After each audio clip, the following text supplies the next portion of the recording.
الرحمن الرحيم نحمده ونصلي ونسلم على رسوله الكريم أما بعد فأعوذ بالله من الشيطان الرجيم بسم الله الرحمن الرحيم نبی اکرم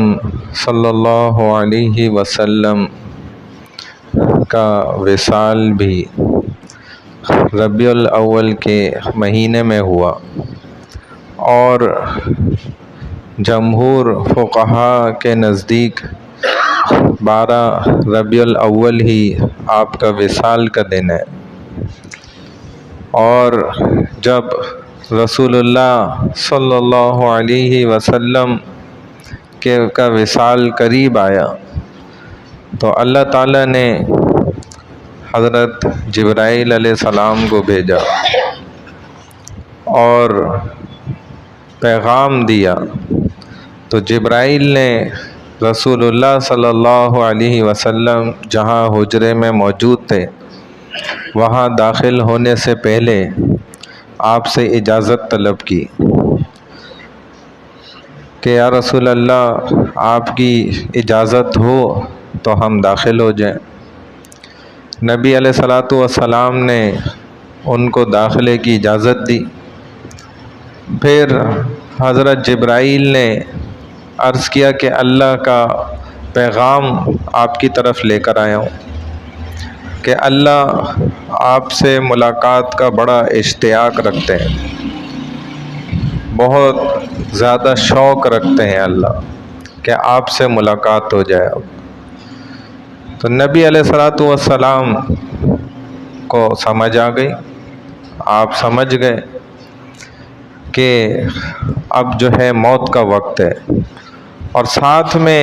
جبرائیل نے یہ بھی کہا کہ اللہ فرماتے ہیں کہ اگر آپ چاہیں تو آپ دنیا میں اور بھی زندہ رہ سکتے ہیں، آپ پر موت واقع نہیں ہوگی، آپ کو دنیا سے نہیں لے جایا جائے گا۔ لیکن رسول اللہ صلی اللہ علیہ وسلم تو خود بھی اللہ سے ملاقات کا شوق رکھتے تھے، لیکن انہوں نے جبرائیل کو یہ کہا کہ جبرائیل پہلے اللہ سے نہ پوچھ کر آؤ کہ میرے بعد میری امت کا کیا ہوگا، اس سوال کا جواب لے کر آؤ۔ تو جبرائیل چلے گئے اور اللہ سے فرمایا کہ آپ کے رسول فرماتے ہیں کہ ان کے بعد ان کی امت کا کیا بنے گا، اسی امت کا جس میں ہم ہیں نا، ہمارا کیا بنے گا۔ تو اللہ کے رسول صلی اللہ علیہ وسلم کی طلب اور شوق دیکھیں کیسا تھا امت کے واسطے، کہ ہمیں اگر بتا دیا جائے، پتہ چل جائے کہ آج تمہاری موت ہے، تو ہمارا تو کیا حال ہو جائے، ہمارے طوطے ہی اڑ جائیں، ہوش ہی اڑ جائیں، اور ہم فوری طور پہ جلدی جو ہے نا اپنے سارے کام نمٹانے میں لگ جائیں، اپنے اوروں کے نہیں، یہ لفظ غور کر لیں، اپنے کاموں کی فکر میں پڑ جائیں، اوروں کے کاموں کی فکر میں نہیں۔ اور رسول اوروں کے کام کی فکر میں پڑ گئے کہ میری امت کا کیا بنے گا، یہ پوچھ کر آؤ۔ تو جبرائیل نے آ کر بتلائے کہ اللہ فرماتے ہیں کہ اللہ آپ کو خوش کر دیں گے آپ کی امت کے بارے میں، آپ کو جو ہے ناراض نہیں کریں گے۔ تو یہ نبی جن کی اتنی زیادہ اس امت کو لے کر فکر، تو ہم کیا کر رہے ہیں، یہ قابل غور عمل ہے کہ ہم نے کیا سمجھ لیا ہے کہ ہم اس دنیا میں ہمیشہ رہیں گے۔ ہماری حرکتوں سے اور ہمارے اعمال سے تو دیکھنے والا ایسا ہی محسوس کر رہا ہے کہ شاید میں نا ہمیشہ ادھر رہوں گا، مجھے صرف دنیا کی فکر ہے، دنیا کے انتظامات کے چکروں میں پڑا ہوں، اور آخرت کے فکر میں بالکل گم سم ہوا ہوں۔ تو اللہ کے رسول صلی اللہ علیہ وسلم کو جبرائیل نے نا یہ پیغام دیا کہ آپ کی امت کے متعلق اللہ آپ کو ناراض نہیں کریں گے، خوش کر دیں گے۔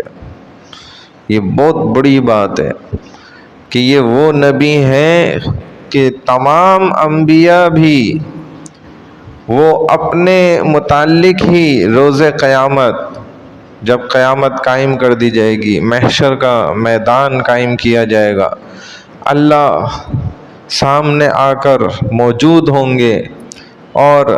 جنت کو ساتوں آسمان اوپر سے لایا جائے گا، وہ اپنی تمام روشنیوں اور خوشبوؤں کے ساتھ مہک رہی ہوگی، چمک رہی ہوگی، اور جہنم کو ساتوں زمین نیچے سے کھینچ کے 70,000 لگامیں، ہر لگام پہ 70,000 فرشتے کھینچ کے اس کو روک رہے ہوں گے، اور وہ اپنی تمام ہولناکیوں کے ساتھ چیختی چلاتی اور دھاڑتی ہوئی ساتوں زمین سے باہر نکل کے سامنے آ جائے گی، اور زمین تانبے کی ہوگی اور سوا نیزے پر سورج آ جائے گا، لوگ اپنے پسینوں میں ڈوبے ہوئے ہوں گے۔ تب اس وقت تمام نبیوں کی پکار یہی لفظ ہوگا کہ نفسی نفسی نفسی، اور رسول اللہ صلی اللہ علیہ وسلم کی پکار امتی امتی امتی، کہ یا رب میری امت، یا رب میری امت۔ یہ امت کے لیے اس نبی نے اپنی ساری زندگی دین کی محنت میں کھپا دی،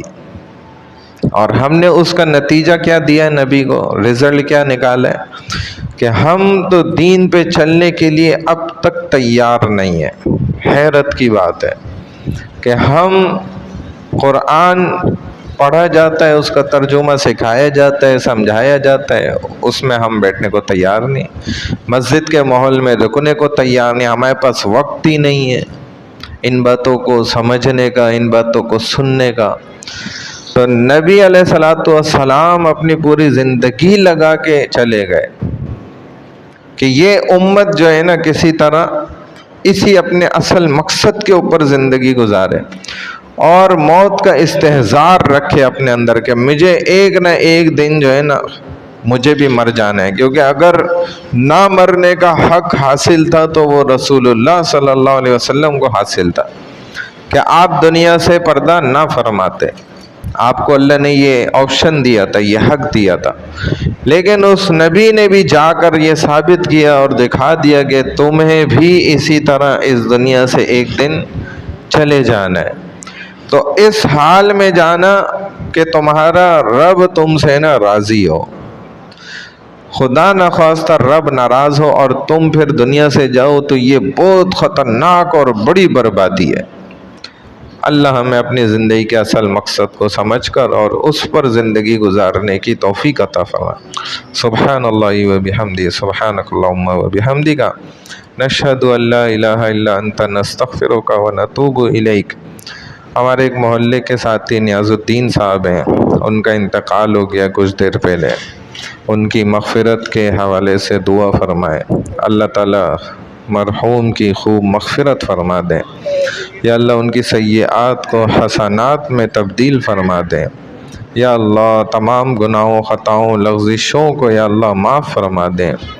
آخرت کی تمام گھاٹیوں کو یا اللہ ان کے لیے خوب آسان فرما دیں، اہل گھر والوں کو یا اللہ صبر و جمیل عطا فرما دیں، یا اللہ جتنے بھی مسلمان اس دنیا سے رحلت فرما چکے ہیں ان سب کی مغفرت فرما دیں، ان سب کے درجات کو بلند فرما دیں،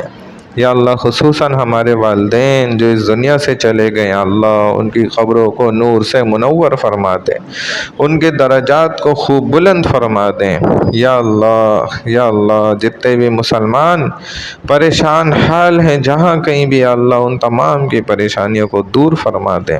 بیمار حال ہیں تمام کو صحت شفا کاملہ عاجلہ نصیب فرما دیں، یا اللہ ہماری تمام دعاؤں کو، نیک حاجات کو اپنی بارگاہ عظیم میں قبول و منظور فرما دیجئے۔ سبحان اللہ و بحمدہ، سبحانک اللہم و بحمدک،